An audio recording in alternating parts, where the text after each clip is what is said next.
আসসালামু আলাইকুম। আশা করছি আল্লাহর রহমত আপনারা সবাই ভালো আছেন। আজকের ক্লাসের বিষয়বস্তু হচ্ছে find 3 real websites for each category. জি, নিচে উল্লেখিত প্রতিটি বিভাগের জন্য 3টি করে রিয়েল ওয়েবসাইট খুঁজে বের করতে হবে। ওয়েবসাইটের একটি সংক্ষিপ্ত বিবরণ সহ, যেমন এই ওয়েবসাইটটি কি কাজ করে এবং এই ওয়েবসাইটটি দিয়ে কি করা যায় ইত্যাদি।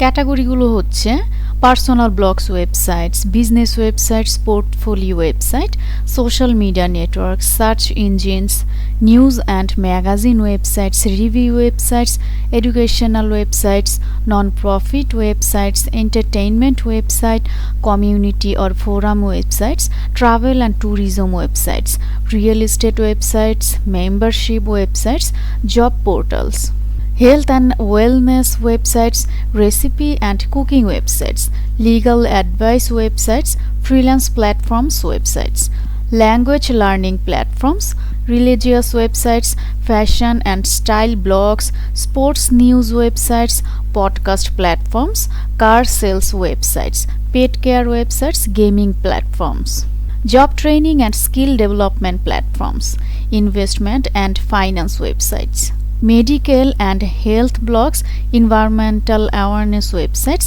weather forecast websites, motivational and inspirational blogs.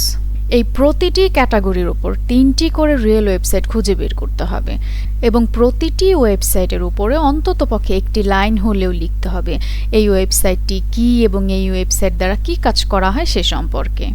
আপনি গুগল বা চ্যাট জিপিটির সাহায্য নিতে পারেন। আমি একটি ক্যাটাগরির উপর কাজ করে আপনাদের দেখিয়ে দিচ্ছি। আমি চ্যাট জিপিটিতে গিয়ে লিখলাম find 3 websites about freelance platforms, write a link to each website and a brief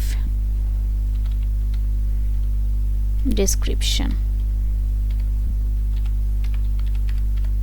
What is the website about?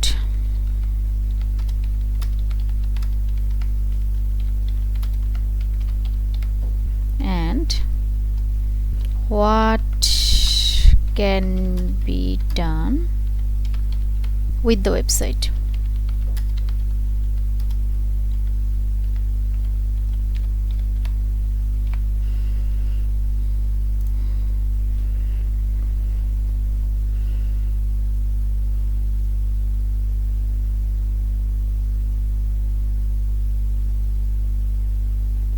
আমাকে চ্যাট জিপিটি ওয়েবসাইটের লিংক সহ এর সংক্ষিপ্ত একটি ধারণাও দিয়ে দিল।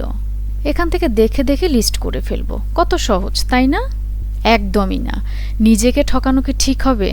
আমি প্রতিটা লিংকে ক্লিক করব, এই ওয়েবসাইটটি কি নিয়ে কাজ করে, ওয়েবসাইটটি দিয়ে কি করা হয়, এই বিষয়গুলো দেখব, তারপর লিস্ট করব। কি বোরিং কাজ, তাই না? কিন্তু বিশ্বাস করেন, এগুলোই হচ্ছে আপনার আগামী দিনের অ্যাসেটস। ডিজাইন শিখে তো আপনি আর বসে থাকবেন না, হয়তোবা মার্কেট প্লেসে কাজ করবেন বা পোর্টফোলিওর জন্য ডিজাইন করবেন, হয়তো কোনো কোম্পানিতে জব করবেন বা কোনো ক্লায়েন্টসের কাজ করে দিবেন ইনশাআল্লাহ। তখন এই রিসার্চগুলোই আপনাকে অনেকাংশে হেল্প করবে আপনার প্রজেক্টটি ভালোভাবে বুঝতে এবং কাজটি সম্পন্ন করতে।